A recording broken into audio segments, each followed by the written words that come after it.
whenever I see stuff like that happen, I'm automatically like skeptical that it's grassroots. Is that a sense that you get, or is there actual grassroots like military coups and stuff like that? So there are grassroots military coups that are happening. The problem is how it's being presented to us.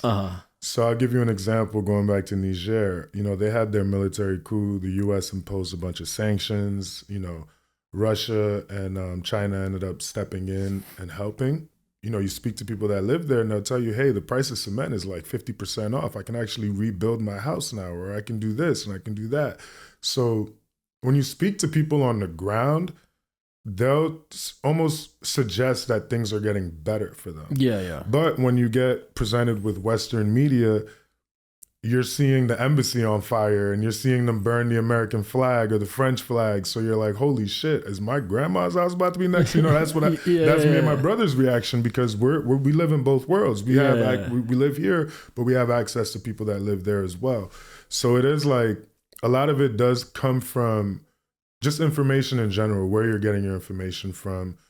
Welcome to What's My Thesis. I'm Javier Proenza, and today my guest is Kader Ampka. How you doing, man? We were talking a little bit about you being in the MFA program at Otis. Yeah. Art and Design. How are you liking that? I'm loving it. It's my first time in art school, like I was mentioning earlier, doing my grad program there. For undergrad, I went to school for economics, so this is a completely different world. But yeah, it's great being around that level of professors, artists, undergraduate students. All of them are just like blowing my mind every time. Yeah. So that usually I do start with people's art origin story. Yeah. So it's interesting to me that you went for your BFA for economics. So when did you? I guess the main question is, when did you start identifying as an artist? Early in life, later in life? Yeah, definitely early in life. I always drew and painted as a kid, but so I come from a family, like my dad teaches theater and film at NYU. My brother's also an actor. So I've always been exposed to art my entire life. Where are you from originally? New York. I grew up in New York City, but my family's from West Africa. So my dad was from Nigeria. My mom was from Niger. We lived in different parts of the world. I was born in England, but I grew up in New York, spent like my entire childhood up until like the age of 27, 28 years old. In New York? In New York before I moved here. And then how was that experience? So do you identify as a third culture kid? You know, it's funny. I got my citizenship in 2021, but because I grew up here, spent so much time here, I never felt like not American. An immigrant. Yeah. So that makes sense. It is weird that you asked that. Because I'm a third culture kid. So it's always interesting to see how different, because it's not a uniform thing, right? No. Different people, like military, stuff like that. Yep. So how did your parents, what brought your parents over? So my dad, he was teaching. Did you spend any time in England? It was in England. I was born in England. We lived there till I was like 4, and then my parents split throughout my childhood. So my mom, she was from Niger. So I went to live with my mom in Niger for about 3 years.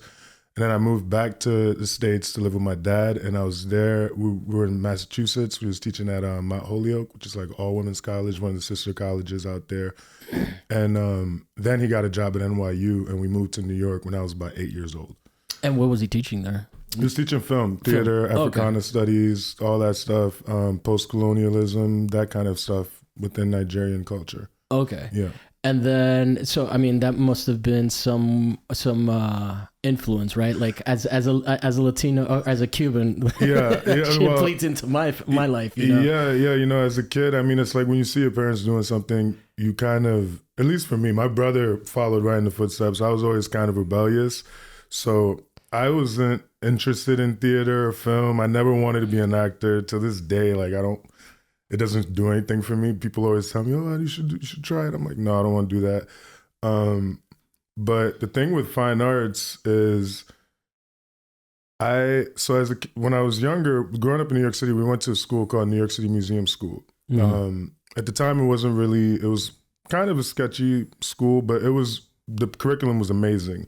Now it's like one of the best schools in New York City. Is it like a magnet kind of setup? Kind of. So we went to museums twice a week, Tuesdays and Thursdays, and then we spent the entire curriculum. We would have like semesters built on different civilizations that we would have to study. And this was like from 6th grade through 10th grade that we were doing this. What was your favorite civilization that you studied? Ancient Egypt, for sure. Really? Yeah, ancient Egypt. It's kind of hard to beat. Huh? Yeah, I mean, we'd go to Brooklyn Museum and see all the artifacts and everything, and then they still can't figure out how they built some of these things. So it is very interesting. But I say that to say that was my introduction to art. Like I always felt confident drawing and painting and all that stuff. But you know, my brother's 4 years older than me, so by the time he graduated high school, went into college, I wasn't always the best student academically. I just wasn't interested in a lot of stuff. It wasn't because I was like dumb or anything like that. It just some of the stuff they were teaching just wasn't really my thing. And I was worried about going to college and coming out with a degree that, you know, at the time you're like, oh, I don't want to go to school unless I'm going to get a job right away. So in my mind, I'm like, okay, economics, business management, HR, human resource, I can do that. It's interesting to me. Yeah. So when I started taking college seriously, I did not want to be an artist. I was like, that is not an appealing life. If I'm going to go to school, I need to get a job and like do this. That was what I thought was like, I wanted to have a job with like a suit and tie and all that shit. Did you ever get that? You know, I did. I worked at a bank at one point. I was processing loans. I wasn't a loan officer, but I was kind of like office manager / whenever people would come in, I'd start the loan and then, you know, all that stuff. How long before that took your soul? 6 months. 6 months. Took me 6 months. And an artist stuck in that job, man. And you know what's funny about that job? I used to draw at my desk because I had like one of those desks that was like hidden from everything. So it always looked like I was doing something, but I was always just drawing. And I used to have to hide it. Every time my supervisor would walk by, I would have like a folder right next to where I was drawing on, and I would just put the folder on top of it. Yeah. So I did that for like 6 months. And you never got busted? No. But what's funny about that is when I moved to LA in 2018, I started working at Hitco, which was a record label LA Reid had owned. And I was working front desk there. And I used to do the same thing. I would draw all the time. But what was interesting, because they were artists and, you know, they were in the record business and they kind of understood that more, they would always walk by me and be like, whoa, what are you doing? That's cool. Like, can you help me with this Spotify design cover?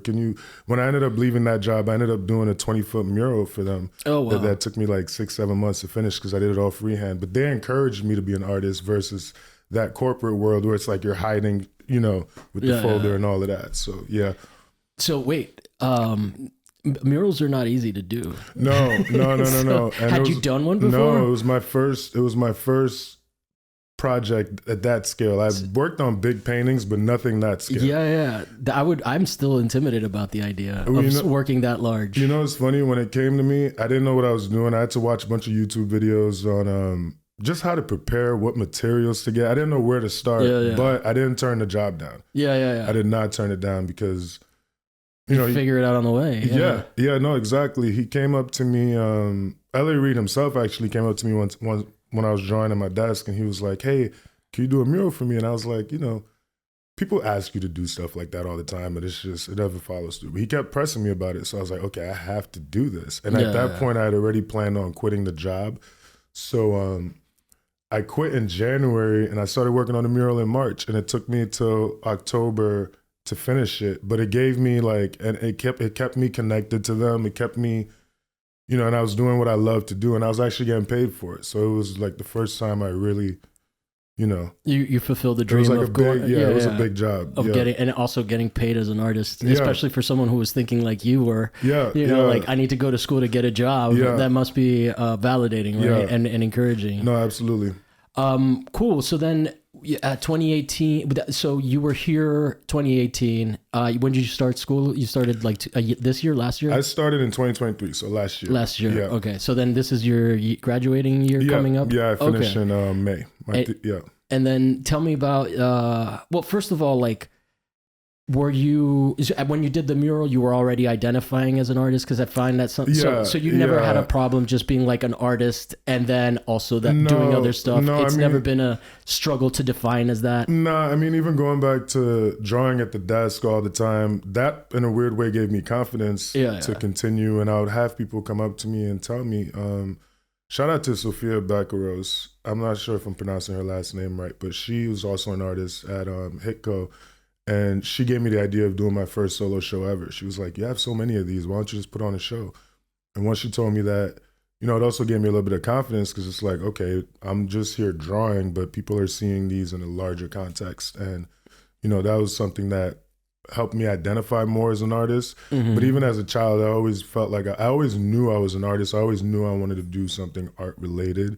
I just had different outlets. Your father maybe helped you with that? Like having a father that was a creative made it seem more attainable? Because it's almost like an anomaly. Yeah, no, even now he's very much in my corner. He's always, and he works with artists as well. So he's always and he would always take me to galleries when I was a kid. When me and my brother would get into fights, he would take me to art galleries in Soho to like calm me down. So like I've always been exposed to that world. And he's also shown me, I don't think we do it for the money, but he has shown me how you can make money off of it. If that makes sense. Because a lot of times people go into this world and wonder, like, when you tell people you're in fine arts, they're like, well, what do you do? Like, how do you, and it's like, no, we always had that understanding that if you take it as serious as you should, all that other stuff will fall into place. What was your first show like? Where did you? It was in Little Ethiopia.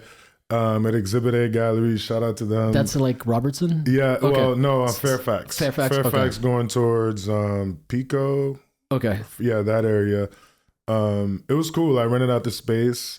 So my first 2 shows were self-funded, which was an interesting experience because, sure, you go into it not necessarily having to worry about any kind of splits or anything like that with the gallery, but you're covering overhead. Yes. And I lost money both times. Oh, yeah. Like the first time it was, but I would say this, they were worth it because I got a lot of experience out of it and it's given me a lot of confidence. Like when you put together a solo show, you get better each show. So you don't have to explain losing money on something to a podcaster. No, I mean, I remember the first time. Well, you taking me back to like when I was in school, and I did a show at a restaurant. This is before I really, like had any education and understanding that like maybe that's not that, or that is like kind of frowned upon. Yeah. But or whatever. I mean, just a different crowd. Yeah. Schools frown upon it. The academia frowns upon it, and like maybe the broader art world. But if it's a way that people make money, I will still interview somebody that's killing it like that. Because the art world spectrum is big. But I did a bunch of big prints, and I was like, that was not self-funded because I didn't have to rent out a space. It was at a restaurant that I was working at, and I remember people not believing me that I was the artist when I was waiting tables there. And that was a trip. Like, like people were just like, your work is too good for a guy that works at a restaurant, which to me was like, and these are photographs. I don't even work in that vein anymore. So I'm not like patting myself on the back. Yeah. It was just the divide between myself as a human being trying to survive in the world, and then people being like, nah, you didn't do this. Like you're just trying to, but I ended up doing pretty good off of that. And I like, it kind of makes me think that like maybe more people should do that, because it is like you said, it's a learning experience, but I ended up buying a computer off of that. Yeah. Like, and again, and I didn't even sell that many pieces. I was using school resources to print, so it was like, there was no literally barely any overhead, only framing and stuff. But I remember that process being kind of interesting. I haven't really thought about that until you mentioned your show. Yeah. But that's cool. Like I respect that getterness. Is that a way of saying anything? It's a word now. But all right, cool. Then tell me like what you were working at, like what kind of stuff were you working at? I'm a little bit more familiar with your work now that you've been in school. It's very beautiful stuff. Thank you. There's like collage elements. There's a lot of layering. Mostly, so my formal, I don't even say formal training or whatever, but my my background was acrylic paintings. Okay. I like to work with a lot of colors, not even a lot of colors. I like to create pieces that are like super vibrant. So what I was doing in the past, which kind of correlates with what I'm doing now, is it always does. I know it's weird. You think you get away from it, and you go right back. Every to artist it. has only one statement, and then they nail it one time, and the rest of their career is just like peaking up until that point, and then sinking down. Yeah. Like I used to, so I would buy these documents on eBay, which you could get like documents from like 1700s, you know, the original documents on eBay. They send them to you in like little plastic and all that stuff. You can feel like it's real documents from that time period. So I say that to say I would get those documents, and I would also like draw. It would be a combination of drawing and painting, like mixed media images on top of them. Mm-hmm. And that was kind of what I was doing between 2019 through 2021, in addition to like acrylic paintings. Okay. And what's interesting about that is now I kind of have reverted back, not even reverted back. I'm using maps, like maps that I find on Library of Congress, print them out and layer them into like kind of, they're basically like light boxes or like objects. Okay. I don't like to call them paintings. If you see them, they're more like objects. Yeah. I that totally, that rings true from what I've seen. Yeah, but that's like me basically, and I don't know if it's subconscious or not, but the more I look at them, the more I'm like, oh, this is kind of in vein with what I was doing in 2019, where it's like taking something and recreating it, almost like creating more images on top of it, and then now the only difference is I'm actually trying to turn them into objects. Okay. Yeah. What is your thematically? What kind of interests you in terms of artwork? And I have a question for you. Being that you have the West African heritage, do you identify as as American Black, or do you do? Okay. No, that's a great question. I identify as both. The reason why it's a good question, me and my friends have this conversation a lot. Definitely African. Like I'm proud to be African. I wear these all the time. I used to hate wearing these, but now I wear them all the time. I can tell.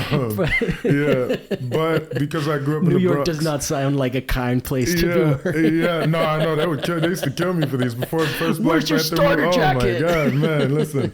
But I say that to say I also grew up in the Bronx. So it's like I can't deny, like, and I grew up in the Bronx during a time for me where it was like coming of age. You know, most of my friends were like, you know, just out and about, and I identified with them. It was like I was never really an outsider, even though I was kind of like both. You know what I'm saying? Like when I would go back to visit my cousins and all of that, they were always like asking me questions about what's it like and what are you doing out there. And then when I would go hang out with my friends in the Bronx, I would just do the same thing. Yo, what's Africa like? What's Niger like? What's all that stuff? So I never felt like an outsider in that sense. People always kind of embrace me in both senses. So I definitely identify as both. Okay. Yeah. And then, so thematic, I mean, not that that identity is necessarily part of your work, but if you're dealing with maps, it is. It is because, again, working with, so the topics I enjoy working with are kind of baked in from like my undergrad years when I was studying economics. So one of the most pressing questions I always had was, why are some societies better off than others? You know, and then you try to trace it back to like the creation of capitalism and all these different things. And for me, those things kind of explain other things such as colonialism, racism, transatlantic slave trade, redlining in America, why certain neighborhoods and communities have food deserts and terrible hospitals, whereas you go to other places and, you know, there's Whole Foods, Erewhon, everything you need right on one block. So those were always questions that I always had in the back of my mind just from growing up in these neighborhoods where I could, you know, I'm taking a train from the Bronx to go all the way to 17th Street in Manhattan. So I'm seeing this visually, like just the difference in communities. Even now when I drive from Koreatown to Santa Monica, like I see it visually. So it was always a question of mine. And now what I get to do with my work is unpack it in a way where if the audience members get it, I love it. But it's also like not my responsibility. Once I make it to my best ability, I can't really control how people take these pieces. So I say all that to say most of my work revolves around those kind of topics. Yeah. My dad worked for the UN growing up, and I grew up in Italy at the Food and Agricultural Organization. So he used to work in Africa quite a bit, and I always found it interesting what you're talking about, because I think that I want to be careful how I talk about the UN, because I think ultimately it's one of those places, it's one of those institutions that kind of just gets corrupted by money, and essentially has become an extension of neoliberal extraction policies. And I found that one of the things that, not that my dad was like a saint or a hero, I don't want to like lionize him, but I think that one of the things that like my mom one time asked him, like, do you think you're helping? And we had we had a friend, Gavella, who died of cancer. Rest in peace. He was a really nice guy. He had a really nice apartment in the Spanish, like near the Spanish Steps in Rome. And he would always joke that when my dad did a project in a country, the country would revolt. Oh wow! And one time my mom asked him, like, "Do you think you're actually helping?" And he was like, "Look, I know there's 6 people I know I'm helping, my family," which I always say is like one of the most Latino outlooks in the world, because he's Cuban, he's coming out from a refugee background, and stuff like that. But I really find the like, especially nowadays when we're dealing with like broader politics, and I don't want to get into like American politics specifically. I'm more interested in this geopolitical sense. How do you feel like Americans are aware? Like, I think that like there's a lack of awareness that maybe Latinos have, because they have ties outside of the country, and people that have ties. Like for me, when I hear people talking about like check your privilege, I'm like, dude, you got an American passport. What, have you been back to Africa? Like what is the experience? I've never been. I've only seen, and it did always, like what my dad ended up getting into, to kind of make peace with sort of what his role within this structure was he started trying to bridge the digital divide, and he started trying to make, like he had a program called E for All, that was about providing internet access through internet cafes to people, so they could have commerce and stuff like that. Like tell me a little bit about going back home, and I mean, because it's the same. I've never been to Cuba, but my sister went recently, and she told us not to go because it's just depressing. But it's a different situation there. They're like people like our country. My country is like a hub for European sex tourism.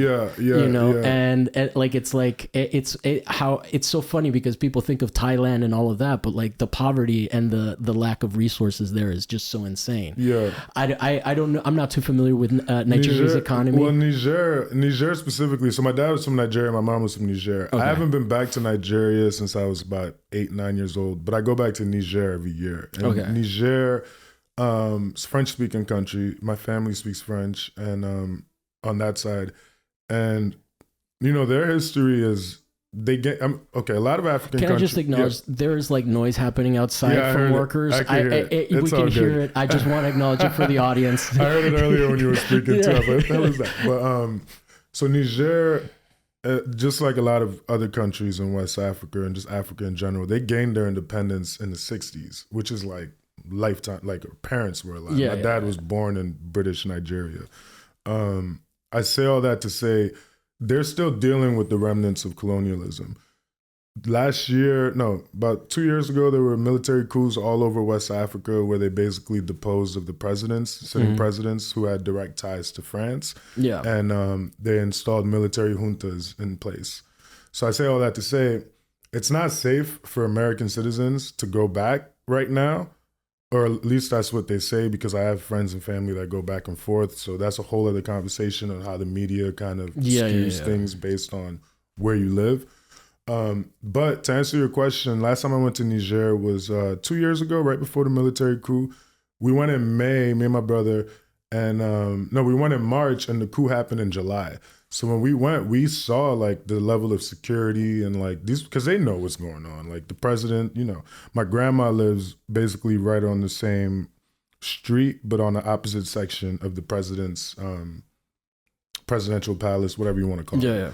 So there's always top security in that area. But funny enough, that's like one of the most dangerous areas to live if shit pops off. Sorry if I'm cursing. No. You're more than welcome to, especially when you're talking about shit popping off. Yeah. So, I mean, my grandma's been living there for like the last 50 years. So she's seen like 3 or 4 different military coups happen because she's right next to the presidential palace. But anyways, to get back to your question, Niger is a very interesting place. You know, you see a lot of prosperity, but you also see a lot of government corruption, not necessarily from the Niger government, but from other governments. And let me get into it really quickly. There's a thing happening across Africa where you have other governments, you know, like China, Russia, even Germany. There's some governments that are kind of building infrastructure within Africa, and it's basically a form of like economic colonialism. What they're doing is they'll come build the bridges, secure government contracts from the local governments. So there is a little bit of complicity involved because, you know, they're getting paid off, but it's not going back to the people. So anyways, I say all that to say, you'll see a lot of infrastructure being built that wasn't built before. Like when I go back, the airport looks completely different now. You know, back when I was there 5 years ago, you had to take a bus to get to the airplane. Now it's like an actual airport that Istanbul, Turkey built. So what they're doing is they're building these infrastructures, but they're not hiring locals. They'll bring in expats and they kind of form their own little communities, and some of them even have their own police. Yeah.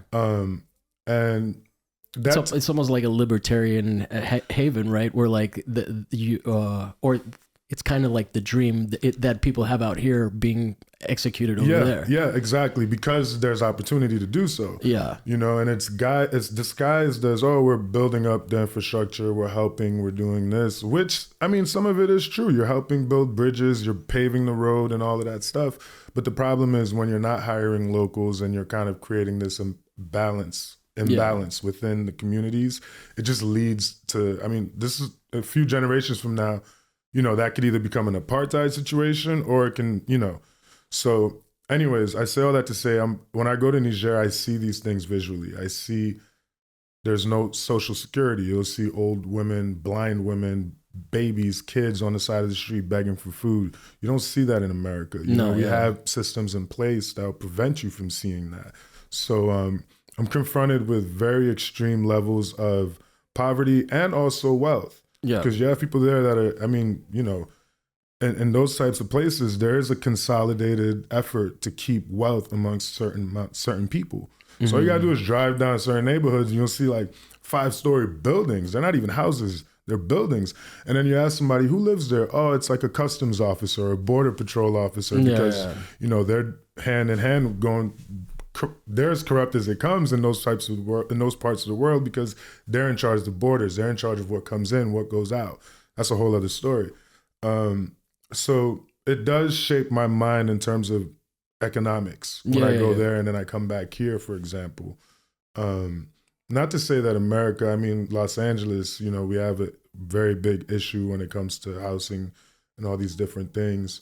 But it does put into perspective how much better off America is, you know, and at the expense of these countries, right? Exactly. Because we're the influences, not necessarily like Western allies of ours, right? It's interesting. Also, like I don't know, I saw recently that there's like rebels in Aleppo. I want to ask you, whenever I see stuff like that happen, I'm automatically like skeptical that it's grassroots. Is that a sense that you get, or is there actual grassroots like military coups and stuff like that? So there are grassroots military coups that are happening. The problem is how it's being presented to us.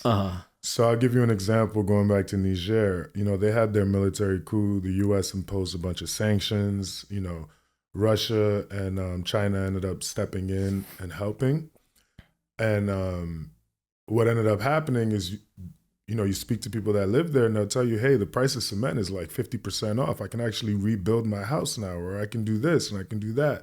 So when you speak to people on the ground, they'll almost suggest that things are getting better for them. Yeah. But when you get presented with Western media, you're seeing the embassy on fire and you're seeing them burn the American flag or the French flag. So you're like, holy shit, is my grandma's house about to be next? You know, that's what that's me and my brother's reaction, because we live in both worlds. We live here, but we have access to people that live there as well.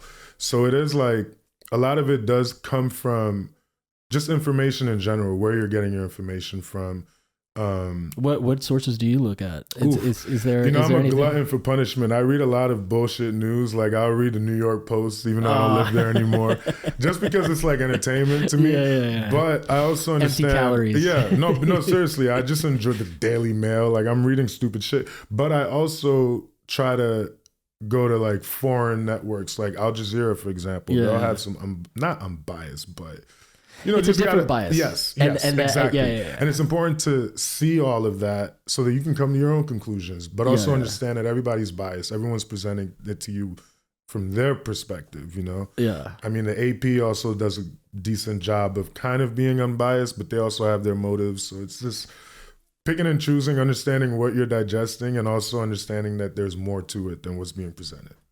Well, since I have someone who studied economics, is there anything that's going down with BRICS in Africa? Yes. So for people that don't know, BRICS is essentially a counter to the G20. Yeah. It's all countries that are excluded. That are excluded and are being there's a lot of countries that get sanctioned and they're tired of the dominance of the dollar, because that is what allows us as a country to do that. And so BRICS is basically a way of taking on the American empire without firing shots, which I think is important to highlight, because you did talk about one of the things that frustrated my dad and got him into doing E4All and the digital cafes was seeing how much infrastructure was being set up by Microsoft. Yeah.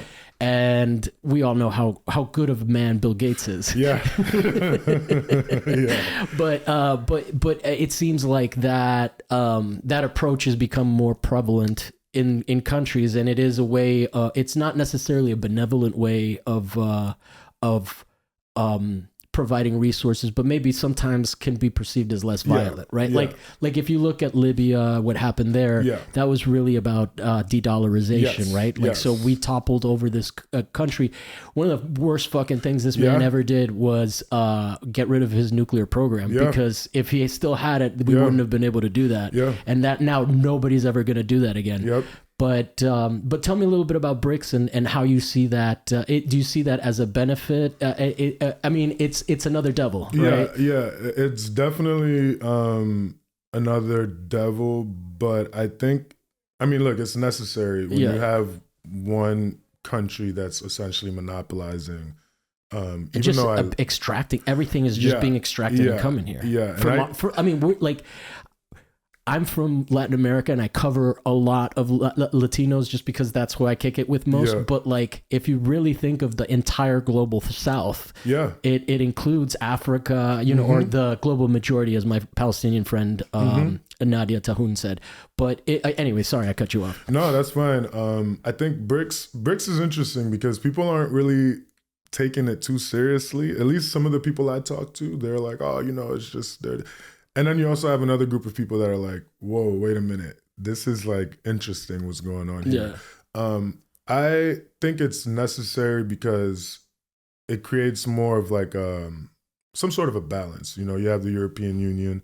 We would have potentially had the African Union, like you had mentioned earlier, in Libya. That's kind of what they were trying to create before they stopped that. So I do think BRICS offers some sort of centralization for these countries that aren't really allowed to participate on a global economics, at least at the scale of America. And it's interesting to me because, they keep expanding. They keep adding different countries to it. Everyone's desperate. Yeah. You've never seen any, as a country as someone from a country who's sanctioned, I totally get it. You know, like. Yeah, it's an alternative. Yeah. It's like you can't keep. I think the problem with America, and this is something that, was started with World War II once they realized the military-industrial complex and how much money they can make and just rebuilding. You know, the whole goal is like destroy and rebuild. Rebuild through government contracts, just guaranteed money. So, and then they can't audit the Pentagon. Exactly. Right. You see what's going on with that. That's a whole other conversation. It's like we think that the art world is money laundering. Yeah. So you need something to balance that out, or at least counter it, so that it's not just, okay, we either have to deal with this or we're screwed. So I think BRICS does provide that that balance to some of these countries. But just going back to what I was saying, like I think America gets involved in things for the wrong reasons. Yeah. And, we've seen it with Vietnam. We've seen it with Korean War. We're seeing it right now in the hardest moment to live through as a human being with empathy. Yeah. Yes. And what's interesting to me, like I enjoy studying history. It's always been America and Russia. It's always been these two. And then everyone else kind of underneath, following these proxy wars or whatever. Well, that's what the third world was, because originally it was America was the first world, Russia was the second world, that was the bipolar world, and then the third world was, I think, someone in Indonesia, in Jakarta, was the first person, was a leader that was kind of like almost like a Hugo Chavez kind of person of like nationalizing oil and stuff, Anyway, sorry. Go. Yeah. No, so I mean, I find that interesting because it kind of explains why things are happening right now. It gives you a blueprint. Even the whole situation with Ukraine, when you go back and look in like, the famine and how they're the breadbasket of Europe and why Russia wants to take control of some of these lands. It's just, or the flip side to the argument, at one point they actually belonged to Russia. So it's just like there's so many different sides to it. Sticking with the U.S. though, I think there is a bit of hypocrisy on our end where we like to play Big Brother and get involved in things and act as if we're doing it for, humanitarian purposes. But then you find out later on that there's, for whatever reason, some sort of, beneficial aspect that they're leaving out. You know, and it creates mistrust. It creates all these different things that leads to radicalization in other parts of the world when you keep attacking them and they see that this is what it is. So I worry about that. And I think, there needs to be some sort of counter to that, whether I like it or not. It can't just be one way, because that's just absolute power corrupts everyone, so it's just, BRICS is interesting. I'm curious to see how it. I'm hopeful for it. Me too. It is definitely going to affect our economy in the long term if they succeed. But ultimately, do I care more about my money or do I want a more fair world? And that's kind of the toss up for me. Yeah. One of the things that I always find interesting, I think with Latin America, anytime I hear that like a leftist has been elected, I'm like, oh, here comes a coup. Yeah. So is there is there like Marxism as prevalent as it is in Latin America? I don't know if that, I don't know why that, I think maybe Che might have had something to do, and Simon Bolivar will probably, but I don't know about like the economically, like what the ambitions are. And I can speak for Niger and West Africa in particular. And, I don't want to generalize, but I will say this. I think the history of colonialism has left such a bad taste in a lot of government officials' mouths up until this point that they didn't necessarily feel like there's a lot of corruption in Africa. Yeah. But there's corruption anywhere. If you've got money, you can corrupt. Yes. That's the one advantage. That's why I said when that's why I bring up the point of my dad telling my mom that he knew he was taking care of 6 people, and that being a very Latino mindset. You at some point you can't. You got to just take care of your own. And the thing in Africa. And in West Africa in particular, Nigeria, Niger, Mali, like you have these officials that come into place, and to them, their land, and I'm just speaking objectively. I don't know how any of these people actually think, but from what I see, it's almost like it's been corrupt so long that they're not doing anything wrong because the system's been. They're just playing in the system. They're doing exactly what these European colonial powers did to them for so long. So to them, it's almost like retribution. But the problem with that is it's coming at the cost of your population. And that's why we have had instability, you know, throughout these years, or at least that's a contributing factor to it. But I don't think these people actually think they're doing anything wrong, because so much wrong has happened already that they've had to witness. It's just the world to them. Yes, exactly. It's just exactly. And I mean, I fall into that too, right? Yeah. Like to some degree, I can't, as much as I want to get involved in mutual aid and stuff like that, there's a limit to how much I can participate in that. And it's human nature for us to adapt to our surroundings, you know?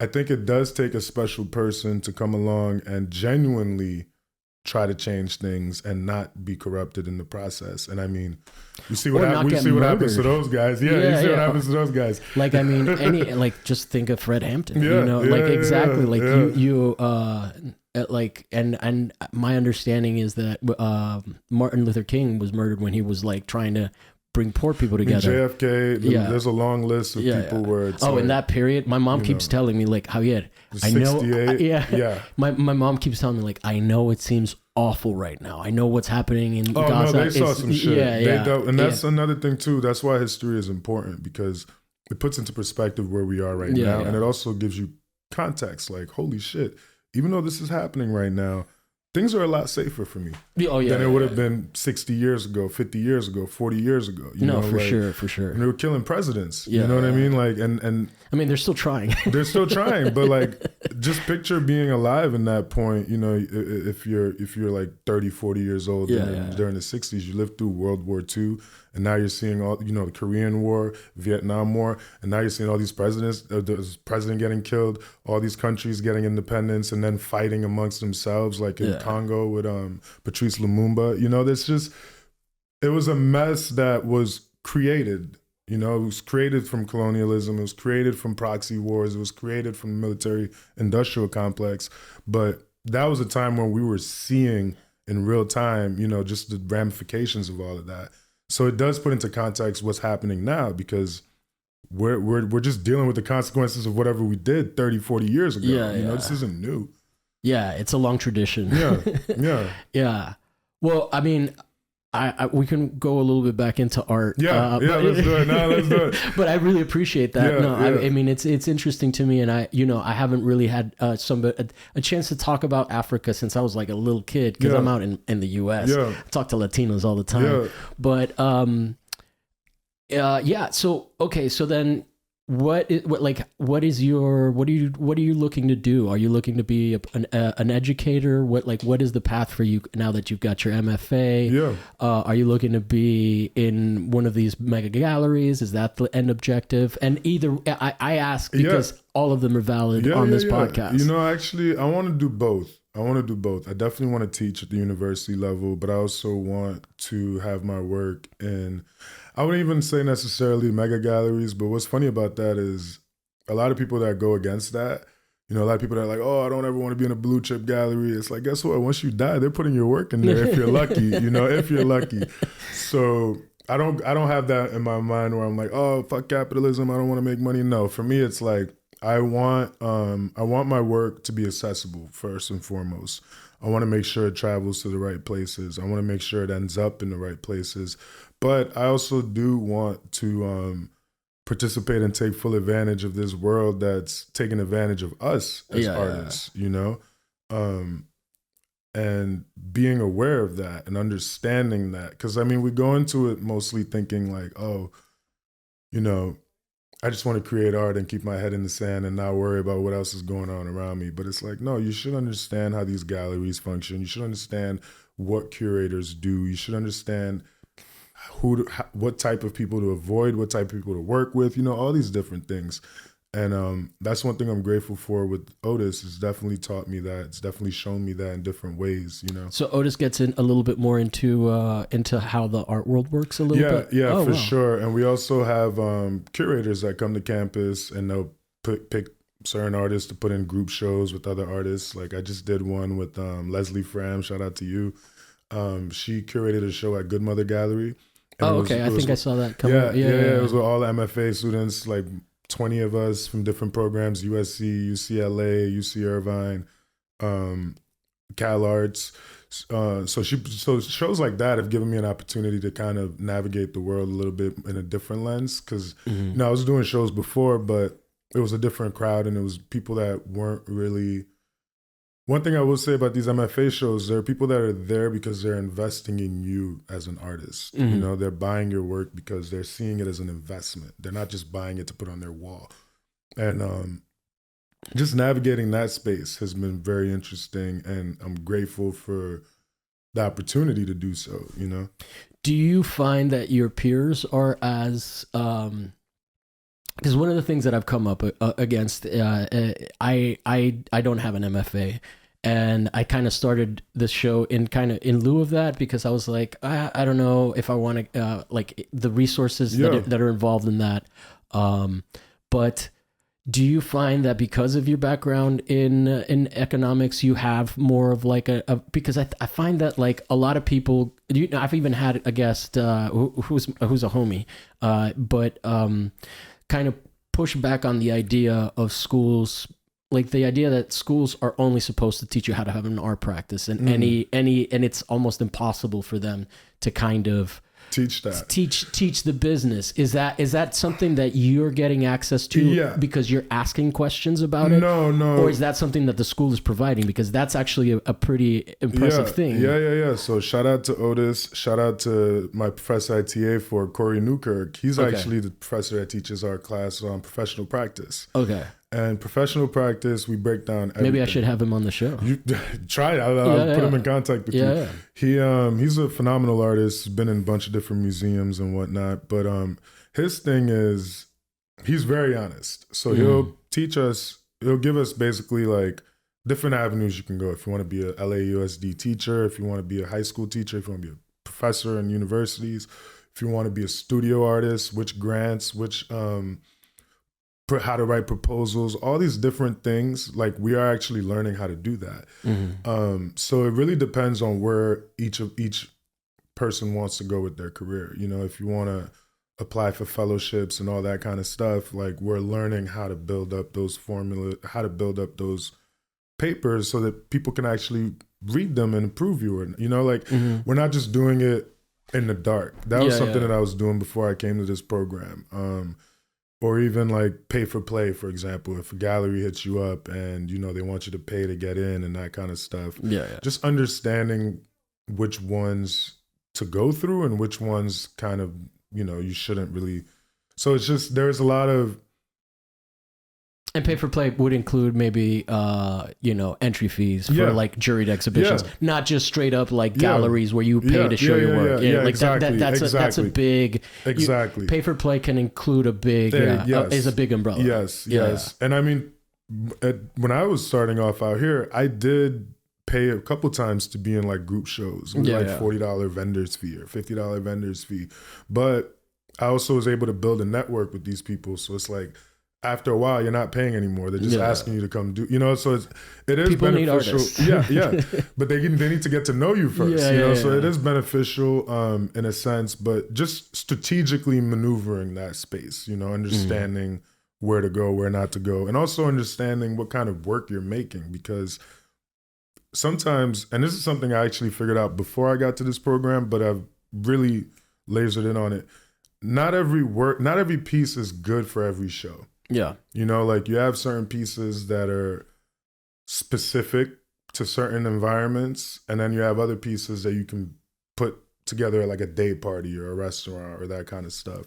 So understanding that when you're making your work, like, where do I want to show this? How do I want to show this? You know, who do I want to show it to? All of those things come into factor, and that's been super helpful at Otis. Cool.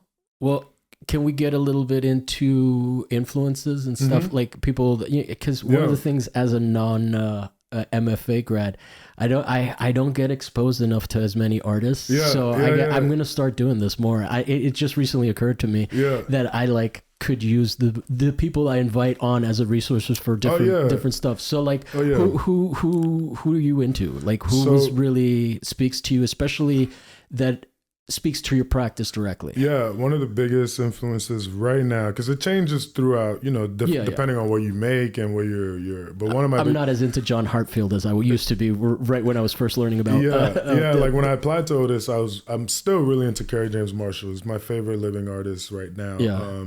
But my work was influenced heavily by him. I would use a lot of black paint and different things like that. And then when I got to Otis, again, shout out to Corey, he was like, Kerry James Marshall worked his way to get to this black paint. You're just copying what he's doing. Yeah. So, and that's one thing I love about grad school. They'll challenge you if you want it. If you come in there and you're ready to take it, they'll give it to you. So now one of my biggest influences is Robert Rauschenberg. I love the idea. He created the idea of combine painting. Not even paintings, just combines. And what he means by that is like a combination of a painting and a sculpture. Okay. And he was building out these pieces at a time where nobody else was really doing it. And it was in response to Clement Greenberg, one of the biggest art critics at the time.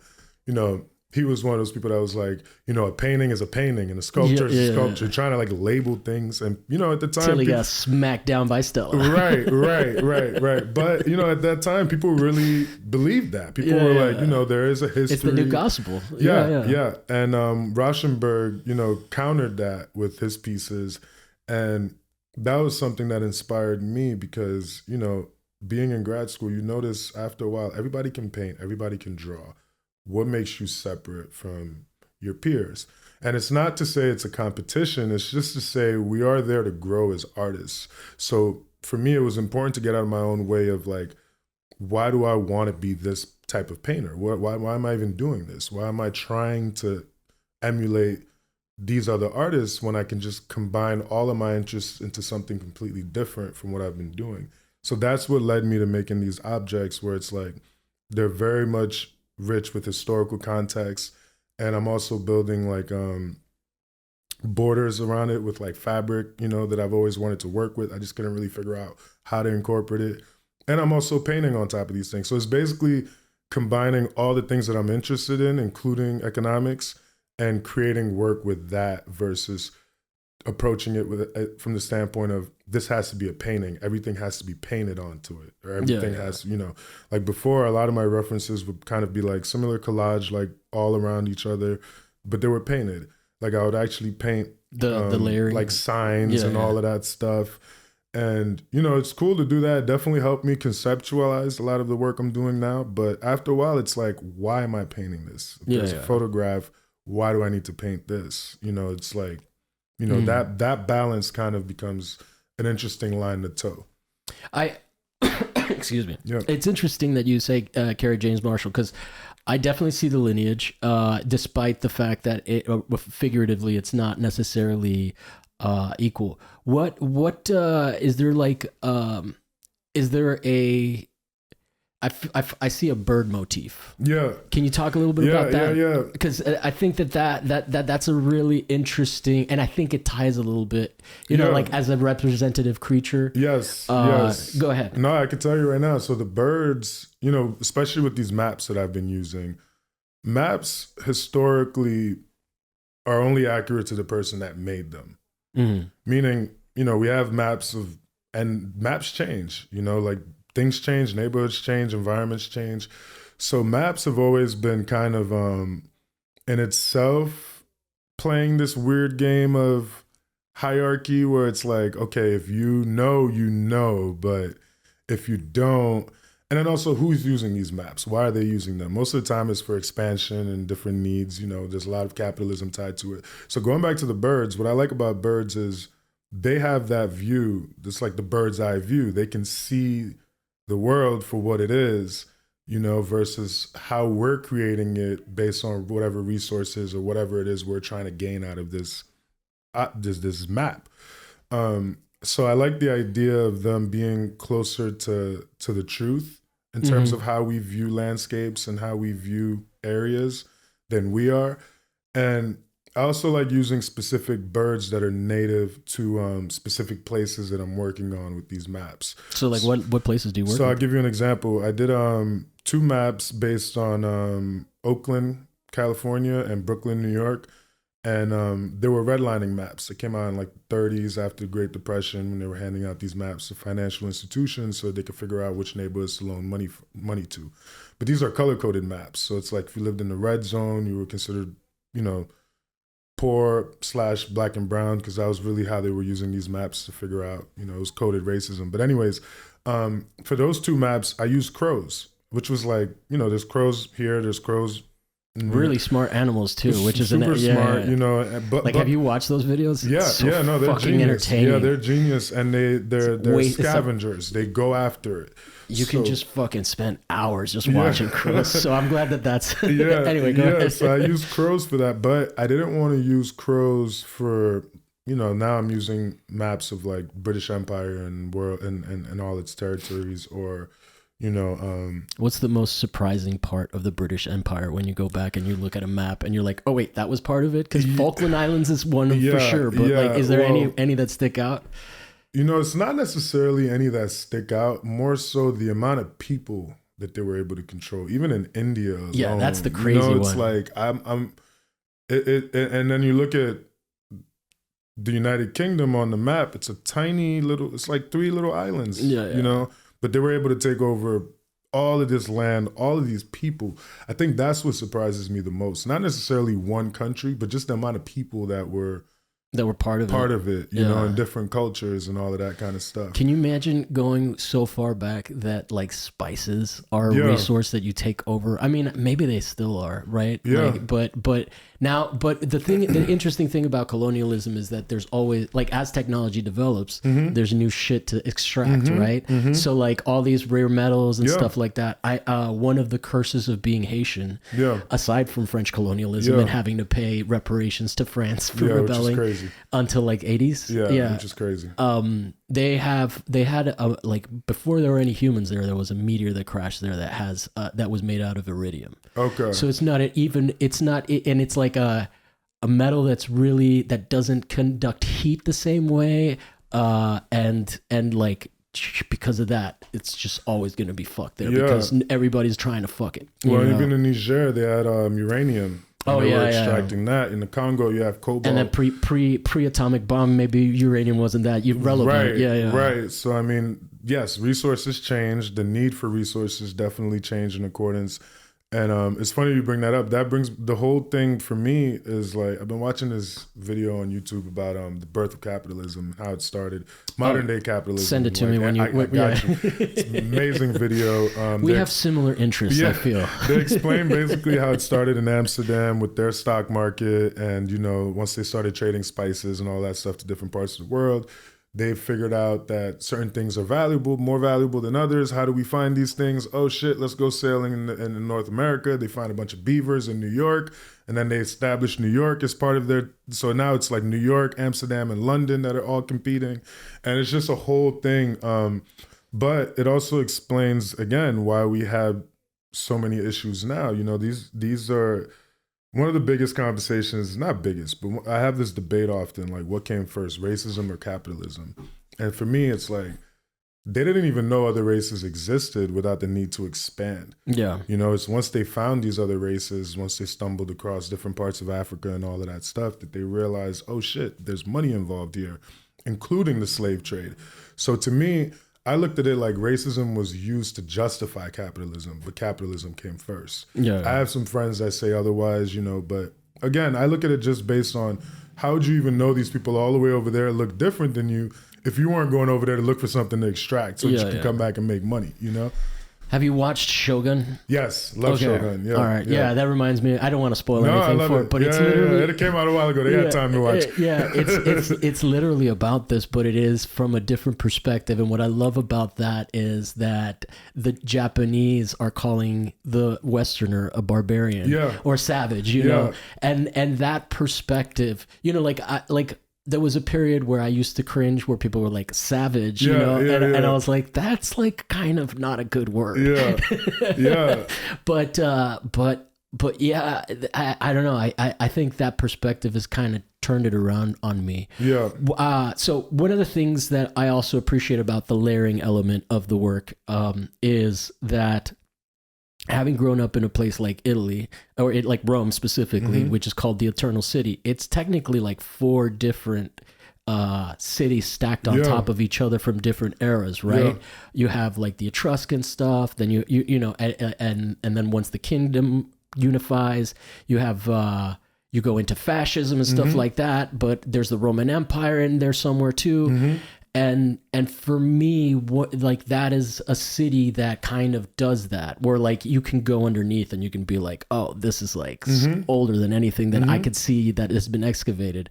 And one of the things growing up over there is that there were like 2 train lines, the A and the B line, and they were putting the C. Last time I was there, they had just like, every time they try to dig a new line, they have to stop the digging because they find something else. So what I find fascinating about, like, because we're in like the West, and I don't know, a while back I saw that like through deforestation they started to realize that the Amazon used to be populated, like that there used to be civilizations, which is, we don't know anything about this. Even the Sahara is like 3% of it has been discovered. They don't know what's underneath. They're finding whale bones and all kinds of shit there. So it's like we don't know like half of the stuff. Yeah, we're so ignorant. Like, but we're learning along the way, because I mean, 200 years ago they didn't know dinosaurs existed. You know, you think about that. Yeah, and have you seen the dinosaur wars? Have you heard of that? No. So there were these 2 paleontologists who kept like assembling things differently to create new discoveries. But they were like just the same animals, just rearranged. Okay, but it's just funny, like it's funny, the whole like humanity viewing itself through its own eyes, and like not being able to like separate, you know, not being able to have that bird's eye view of the experience of like, whoa, civilization is really trippy. I even think of that in terms of like how propagandized I am, even though I try to like not be westernized in the way that I have been. Like, it's really hard to not internalize that shit, you know? It's really fascinating. So no, I appreciate the stuff you're doing with your practice. Around here is usually where I ask my final question, which is there anything that came up during this conversation that you didn't manage to bring out? Anything that you thought about in front of before doing the episode that you wanted to say, that when you go home you're like, oh, I didn't think of that? I do have one thing, and I gotta give credit to her. My mother, she passed in 2016. Oh, my condolences. Thank you. She's the reason why I'm doing what I do now. Like, she gave me that. Like, she was terminally sick, so she passed in front of me and my brother. We took care of her for like 2 weeks and all that. But I say this to say, seeing the way she handled it, because she got to live out her dreams, gave me the courage to do what I want to do now versus waiting. You know, she was 54 years old. And oh man, that is young. It's young, but she was peaceful. You know, she opened a school in Niger before she passed, like a elementary school. So that's within 10 years for me. Yeah. So I mean, it's young. It's young. Yeah. And she gave me the courage to do what you love now. Don't wait. Yeah. And that's kind of what even got me out here in LA, you know. So I give her credit for that, and I always try to remember, and not that I need to remember, but like, it's important for me to like acknowledge that, because I wouldn't be doing what I'm doing now if she hadn't shown me how to be courageous, you know, and how to actually handle these things and what to look forward to in life, you know. Well, I don't know if you pray or talk to her in any metaphysical sense, but thank you for sharing that, because I am kind of struggling with that myself right now. You know, and like I kind of told you about, just a little bit of doubt with what I'm doing with the show and where I'm going with it and stuff. But it's almost like you knew I needed to hear that. That's her speaking through me, you know, and well, she'll do that. Yes, no, thank you. Well, cool, man. Anything that we can promote for you? Thesis show, it's down in March 8th, so there's a little bit of time for that. I'll definitely remind you, send you an invite. Would love for you to come through. But as of right now, just that. Your Instagram is? Kader Ampka at Instagram.com, gmail.com. You can email, whatever, you know, find me on Instagram. But yeah, it's just my first and last name. Well, it's been a pleasure. I don't often get to talk about this stuff, but every time I do. No, this is fun. Colonialism. This is fun. We're weird here. And you know what's funny about that? Before we end, I listen to a lot of podcasts, and I love when they start talking about stuff that I didn't expect them to talk about. Yeah. You know, like, yeah. So it's fun. Well, sometimes, you know, like, sometimes people come with something that they want to talk about, and that's great. But like sometimes you get a vibe off of someone. You're like, oh, I can talk to this person about this. You know, just a little bit about your background is all I needed. And I was like, all right. When you asked me about BRICS, I was like, oh shit, we have snipers on the roof pretty soon. I was like, you're gonna come after me. Well, dude, I mean, you can really get into it and wonder why we want to go to war with Iran so bad, right? Tread lightly. Yeah. We're on YouTube, but no, it's been a pleasure, and I always feel more whole having a conversation that encompasses the world like this, you know, because not everybody has that scope, and I really appreciate that worldview when I get a chance to interact with it. So thank you so much, man. Thank you, man. Okay, and if you guys enjoyed the podcast, like and subscribe. Give us 5 stars wherever you listen to us. We have a Patreon, and we're going to be setting up some cool stuff there in the new year. So definitely check that out. And we'll be back next week with another guest and another topic that may or may not be art related.